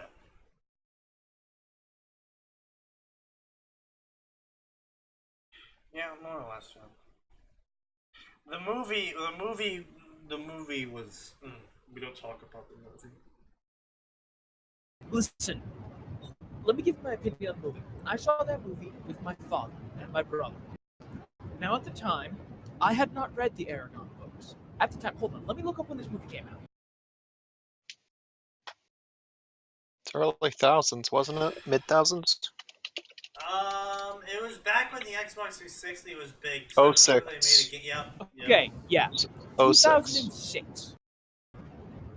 I was still a very young child. But even I knew, I was like, wow, that was trash. This can't be what all my friends have said was an amazing story, because all my friends are avid readers, and for the most part, they don't read trash. Yeah, I love the price. Sorry, I decided to go. The Amazon page for the movie came up. I love the pricing format here. Oh, DVD $5, Blu-ray $14, multi-format, which gets you the Blu-ray and the DVD $8.47. Okay. boy, Max, it's almost worth it to preserve that terrible piece of garbage. Wait, they made a new Tremors movie? What? Yeah. Yeah. I mean, I'm not gonna say no. I love Tremors. I love the cheesiness, but Jesus, the man who plays, I can't remember his name at the moment, but he is milking this license for all it's worth. Of course. Wouldn't you if you bought it? I mean, yes, actually. Anyway, Danny swore violently, finding their portal would take a giant pain, cursing the portals and everything. He, Dora, Pandora, and Clockwork had been teaching him about his ghostly abilities and pissing off Vlad to no end. Danny realized there was something wrong. For one thing, the buzz of the ghost zone was faint, very faint. It was now missing. For another, when he opened his eyes, he could now see the glowing lines of script in the air, revealed by the extra energy he pumped into his senses. He was almost touching several. And for a third thing, there was a palpable sense of menace that exuded from the stone walls and the lines of script. He'd stumbled somewhere dark, possibly evil. Danny... Possibly evil, possibly Danny.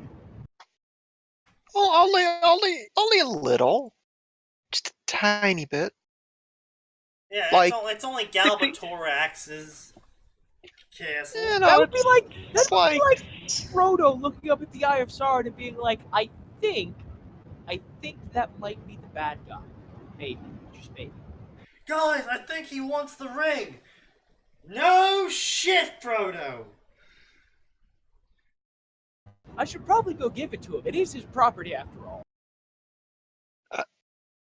what? Someone needs to write a Lord of the Rings fic called Returning Lost Property, which is literally just that.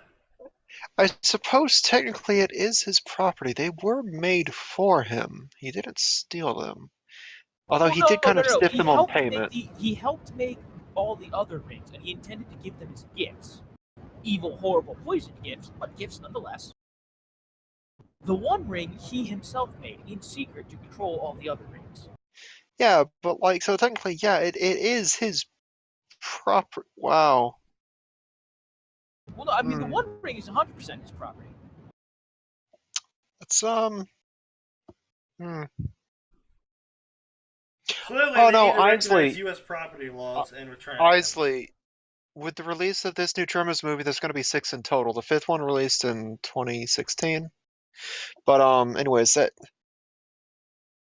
now I want to see a Lord of the Rings story where he succeeds and we find out actually no, like yeah, he killed a lot of people, but actually the world is an objectively better place now under He this ushered in the golden age horrible. of science.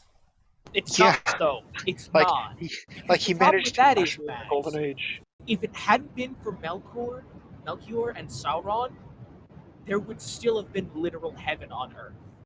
Yeah, but people wouldn't have known it was heaven on earth.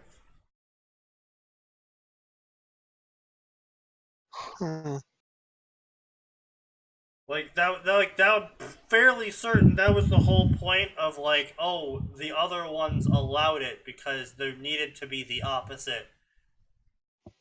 You know, for good to exist, bad had to exist, etc., etc. Wait, what are you talking about? Like the other gods, they allowed the whole evil thing No, to there was exist. only ever one God. There's one God in Lord of the Rings. There's the guy who made literally everything. And then there's, like, the first angels that he made, and that's the Maiar? I was fairly certain those guys were the ones that made everything.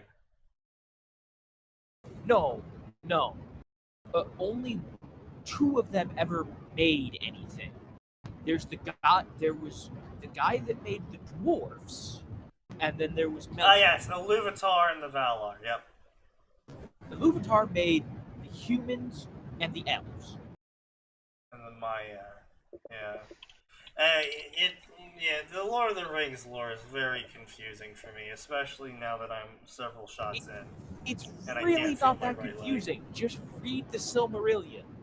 Oh, yeah. Just read the Silmarillion, he says. I did it in 5th grade! Bloods of Ghost Zone, blah blah blah, Menace, blah blah blah, Evil, Greenstone, smaller than script, he could see it, blah blah blah, menacing script, weaved into the stone. Oh man, he can see all the magic. It felt old and binding, a pact not aligned for good or evil. There was lots of security around it. He vowed to keep his distance once he figured out how to get out of here. He couldn't phase through anything without touching the scripted powers, and he didn't know if it was triggered by master energy and didn't want to experiment to find out. That is fair enough. Danny is that smart. The wooden door was buried with script. That was even worse idea. And he figured he'd be waiting a long time here for another portal to open into this room. He pondered his dilemma when something caught his attention. It was a cry and less auditory and more waves of feeling. The lines of script shivered. Danny looked around, nothing changed. Blah blah blah, drifted closer to the stone. He couldn't ignore something that sounded like it was in pain. Accompanying the cry was waves of feelings. Danny staggered towards the script. Desperation, sadness, loneliness, grasping, help me, get me out of here. Before he could think what he was doing, he grabbed the stone, triggering many lines of script. Blah blah blah, a foreign source binding him. Concentrated his energy in an acidic wave, burning away the bindings. Danny took a moment to regret his leap before looking action, before his empathy for the stone, which was sentient, was overpowered with guilt. The script was gone from the room, but it was slowly reasserting itself, grasping at the stone and at his limbs. He shook off with another wave of ecto energy, frowning. It seemed as if the lines of script melted away in the face of his ecto energy. Why had they been there, and why were they malevolent? He didn't have any more time to think before the grasping metaphysical hand reached for him. He could see it glowing with dark, bloated power. He dodged the hand and retreated. The hand returned again, swamping the room. I'm sorry, is Danny fighting a wall master? Is that what's going on here? Yes, Danny is now fighting a wall master of evil power. I wasn't aware we'd swapped Galbatorix for Ganondorf. Although I would love to see that fanfiction. I don't know. Things probably would have gone a lot worse for them. Not Yeah, if Depending Cloud was on- Aragon and Zelda was Ira. But think of it this way: now Aragon gets to play volleyball with the final boss, which will be a much more satisfying ending than what the books gave us. Well, I'm sorry, play volleyball? Have you've never heard it referred to that? You have to bat Ganon's lightning ball back. I'm sorry, but like the version of Ganon I'm thinking of, my favorite version is actual Calamity Ganon, which is argued to be his true form. Because that shit is not fun. Are you kidding me? It's so much fun. You have to work to kill Calamity Ganon. It's like, oh yeah, no, I Calamity said fuck it. Ganon. What do you mean?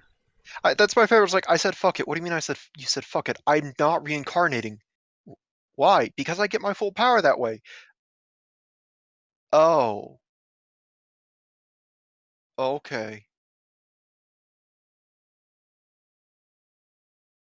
Also, the whole empathy thing would not have worked on him. Yeah, Oh, Tolkien's work because is hell not. no. Yeah. Ganon is not human. Well, opposed to Galbatorix. To my knowledge, Ganon's not human. Even his first incarnation, he's revealed to be a warthog. A demon warthog, essentially, but still decidedly no, non-human. Well, it entirely depends because, technically speaking, if Ganon is just someone who got caught up in the curse of the original Link and the original Zelda. I don't think so, agree with though. you. I definitely agree with you. Sean. Like, Was it I Sean or think Scene? I think it was Sean.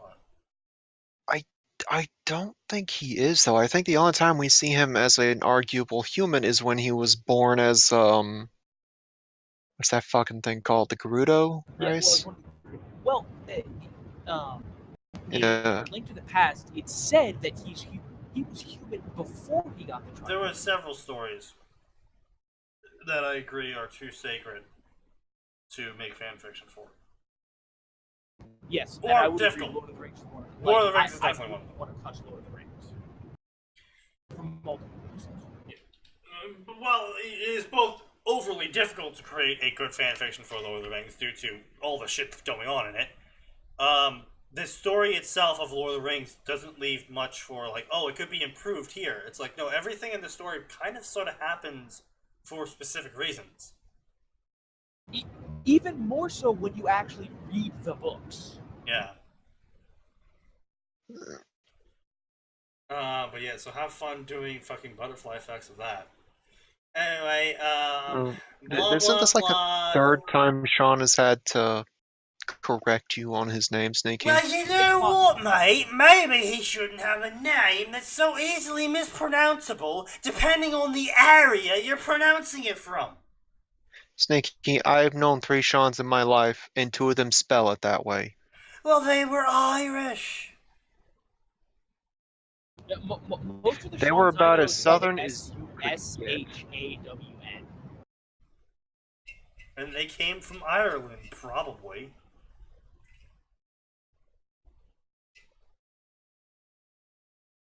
Scene Bean. Wait, you're telling me his name's Sean Bean and not Scene Bean? Oh my god, Sneaky. I fucking hate you.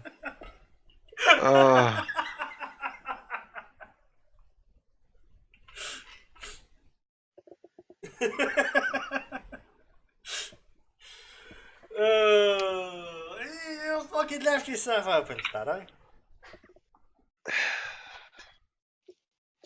You're gonna burn me at the stake. You have to get fucking wrong for that long.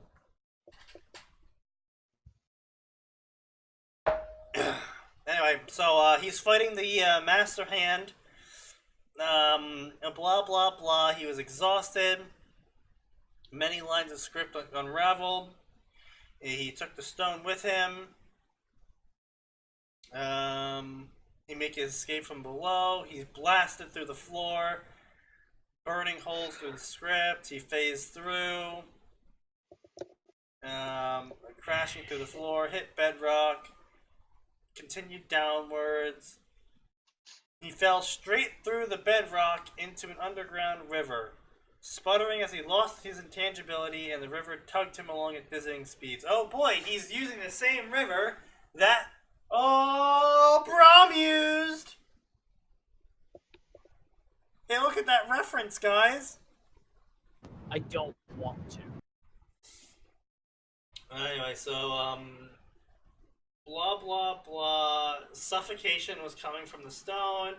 He didn't know stones needed to breathe. He was about to go intangible again and shoot for the surface when he abruptly ended. Powered up through the water. Swift descent. Danny broke the surface. Just because he didn't have to breathe in his ghost form didn't mean he found it comfortable. He held the stone above his head. The water trickled from tiny pores. There was a sense of relief. No, it was probably an egg, he now realized. Fresh water lake, spire of rock that made him feel uneasy. He turned himself invisible as they neared the city. He needs information. He tried not to gag as the odor of unwashed humans hit his nostrils. He couldn't understand anything due to international ghost attacks. He could at least recognize most European languages as well as many Asian languages. This all sounded like a crossbreed of German and English. That's a terrifying thought. Why is that terrifying, Sneaky? Just imagine it. A bunch of random gibberish screaming and then finishing off with, and the tea is great too. I see no problems here. How he's in the medieval times. I hate the medieval times. Blah, blah, blah. There was an offshoot of overshadowing that he could use, look at a person's memories, but he hated using it as a breach of privacy. Now, however, he could use it as a way to learn the local language.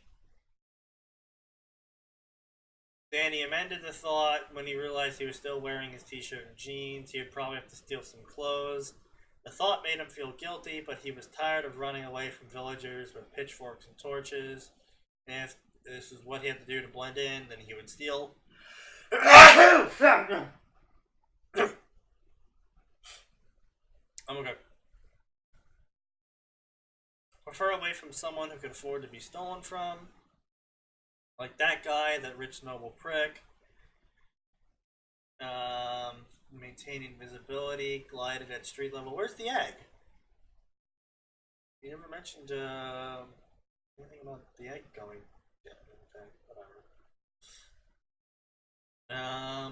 Blah blah blah. He slid his hand into a coin purse, coined some coins intangible, and took off with them. He found what he was looking for. Oh, found a poor beggar. No one would notice if she stopped begging for a few minutes. He laid the egg and stolen coins behind the woman out of sight and shadowed her. He could feel hunger and disease. He dove into her mind. He learned the language. Languished in that area for a while, soaking up her knowledge like a sponge. Sure, I guess. Oh boy, this... Speak up, Sneaky. It sounds almost as if you're being defeated by this story. I would never be defeated by such a pitiful story. Oh boy, this beggar was just in time to watch Aragon and Brom run away from the city.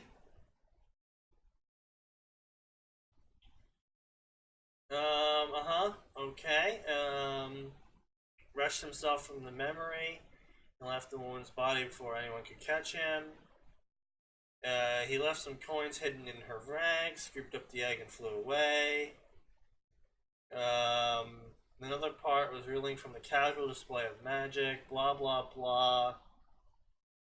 Clockwork's lesson plans involving portals to other dimensions and not just times. Danny was confused, lost, and panicked. I mean, to be fair, as unfortunate it is, they really can get away with that sort of thing when it comes to Danny Phantom. Because the Ghost Zone was left very open-ended. Yep. And quite frankly, it's one of the less egregious hand waves I've ever seen. Yeah. And blah blah blah, reached for the zone. He felt nothing. No, he did feel something, but it was more of a void and less of a zone. Maybe the closest afterlife dimension to whatever world he was in. He felt that it was confirmation that he indeed had jumped dimensions. Danny recalled what he learned from Clockwork.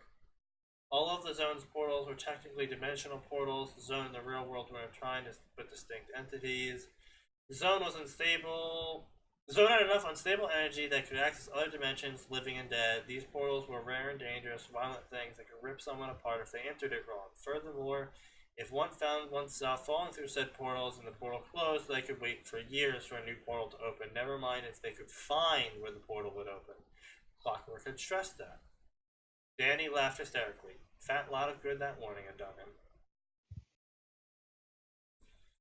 He would get home eventually. Danny repeated that to himself in English, a small comfort as he bleakly watched the city from the roof. And blah blah blah, plan of action, blah blah blah, blah blah blah. He headed north. Okay. As far as stories go, Honestly, there's not much wrong with this one. honestly, yeah, there Danny is, and this is something I haven't said before. Danny's a character. It is dead though. It is dead Yes. as fuck. Wow. Last Yeah. updated April 9th. Holy shit. Well, no, it was updated in April 9th of 2017. Like, that's not... That's a compared year to some old, of the man. stuff you've seen, that's not that dead. That's fairly dead, considering it's an Aragon Danny Phantom story. You kind of have to. Oh, here we go. That's the last. That's the last profile update.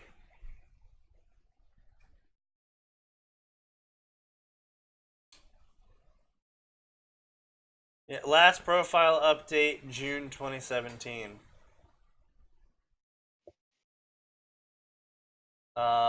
Their last story update was June 22nd, 2017. Alright, it's dead. Yeah.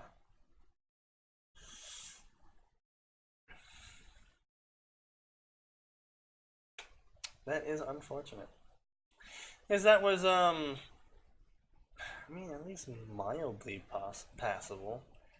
It wasn't, it's not like, oh wow, this is it, this is really good. But it wasn't like, oh, this is shit either.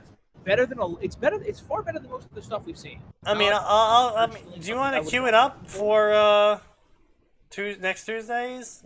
Yeah, it'll be refreshing to have something that won't have 17,000 grammar errors in it. Fair enough, this is true. Alright, so now that we've bored y'all to death with that, let's see. We were just talking about Lord of the Rings, so let's do this Lord of the Rings fact, okay? Oh boy. Sneaky, just remember to keep it short. We have very little time remaining. Yes. Yeah, don't worry, this is super short. Captains and pawns.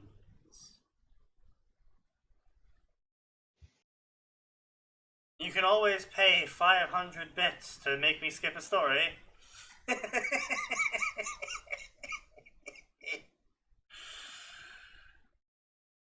That was started by Kilm, actually. So you can have Kilm to thank for that. He set the standard.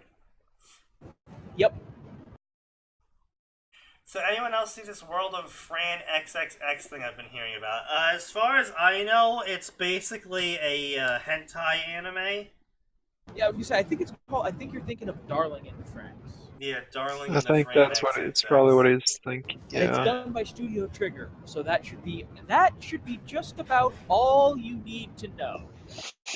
Why am I seeing the words Linkin Park in the description of a Lord of the Rings fanfic? I'm sorry, what?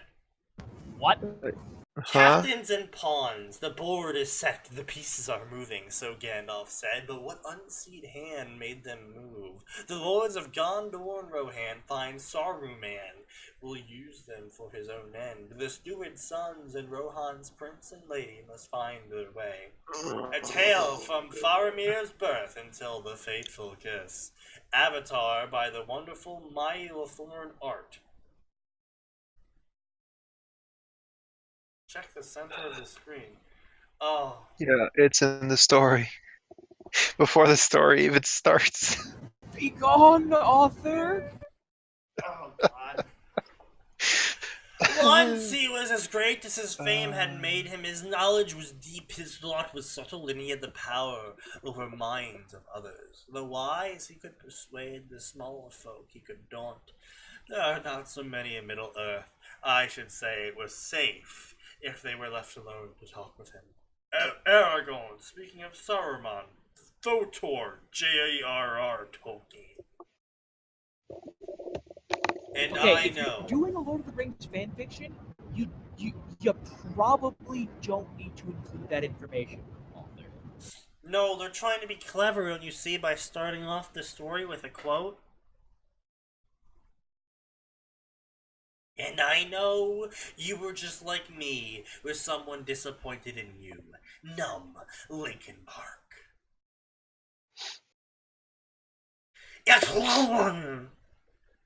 Steward of Gondor, a man of rare patience and insight, was puzzled. Before him stood his captains, his star, and his son, each so alike to the other as nearest kin. Tall, grey-eyed, valiant, even kingly, one would say, of the eagle of the star and the steward's son. Yet at heart so very different. Thorongil, a man modest and mysterious, calm and grave, come to Mindoin out of Rohan, his name and birthplace hidden. Denethor, son of Echelon, a man proud and quiet, intense and ordered, scion of Numenor. The steward had asked their advice, not expecting either to pursue so intently opposite counsels. Their discord grows deeper, he thought with dismay, and somehow I am becoming the field they contest. My lord, explained Thorongil, shaking his head. I doubt not that Saruman is wise and learned, yet Mithrandir has traveled the lands of Umbar, and warns of our danger there should the enemy move. We cannot fight on 3 flanks. Gondor can now scarcely cover 2. We should remove the threat while we have the chance, and are not stretched. Give me a fleet, and I will by stealth come down Anduin and destroy the corsairs as they lie at anchor. Okay, given how frequently the Corsairs have been a problem for Gondor, that's fantastic advice. Are you ready for dumb advice? Denethor, yes. Go for it. Denethor! Take it away. Oh, what did I tell you about looking at that glowy orb all the time? Take it away, Atin. This is your shine. No, I refuse. Why am I supposed to read Denethor, the idiot? I just want you to be able to, identify better. You can't see it, but I'm flipping you the boy.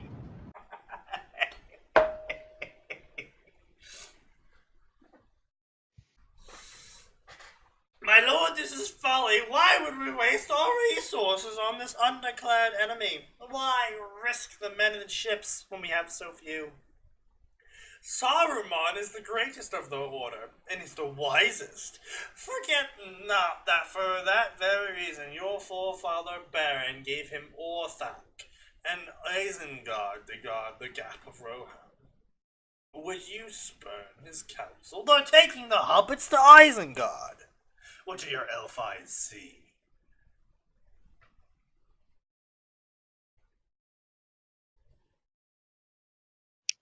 Also, I just want to point out, elves are flat worlders. No, that is a fan theory. Nope, that's totally canon.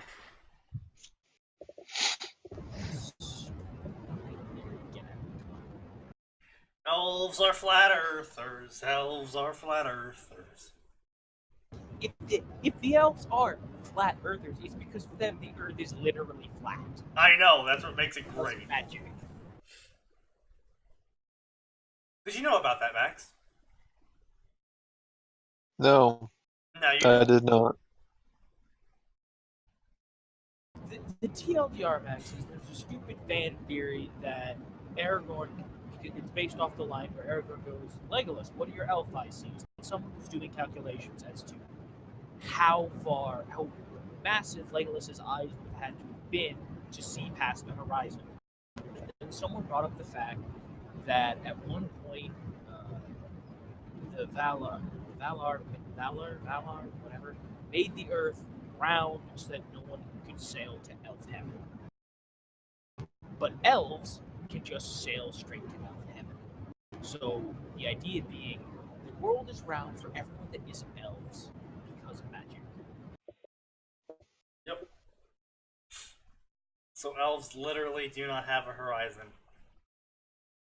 And that's why they can see so much farther than everyone. That's why they can see the hobbits are being taken to Isengard. It's really dumb. Anyway, so, blah blah blah, we should, listen to Saruman. Yes, that is true. He watched Denethor warily, though. Well, retreat now, my lord. Do not place your trust in Saruman. He stayed his hand against Dol Guldur to our regret. He will leave me. He will quit the field. This is a game of chess for the Istari and my captains of the pawns.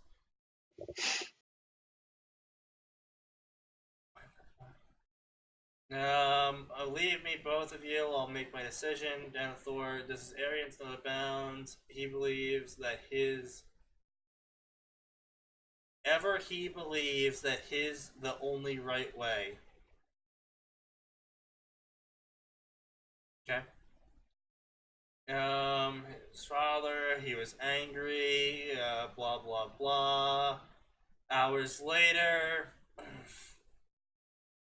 blah blah blah. You must go to bed. What news do you bring? Blah blah blah. He will follow Throngil. I have done my best, but it won't sway him. A bitter man is vulnerable. This is ill news for Gondor. Should she waste her defenses on the southern lands? Why does he follow his advice? He believes his advice is sound. Success is compelling. Set the bait. My lord Denethor, I understand why you are second in your father's heart. This great captain he loves. It matters not, but not his own son. Long have I suspect the great pilgrim works against me. They are natural alloys, the eagle and the lesser wizard, both seeking to supplant their betters. Really.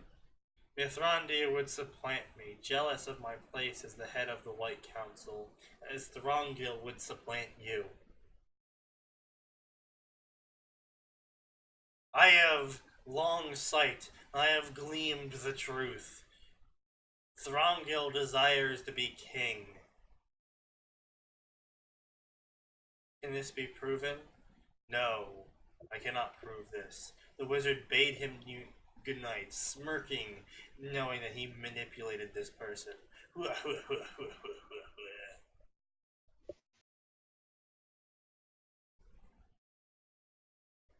Yeah, anyway. So, that's it. Bingo, bango, bongo. We're leaving this Congo. Good. It's done.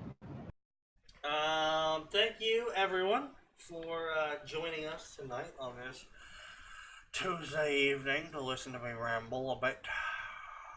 You know, you didn't have to, but I do appreciate that you did. As always, do tell everyone you want to tell about this. You know, we always need more people. You all remember how fun it was when we had like 20-some people that last time around. It's better when we have more people. Yeah. Because then you're suffering with us. Yeah, share the suffering, and we get more people to talk to. We get more interesting discussions. We read less shit fan fiction. Honestly, it's a win for everyone.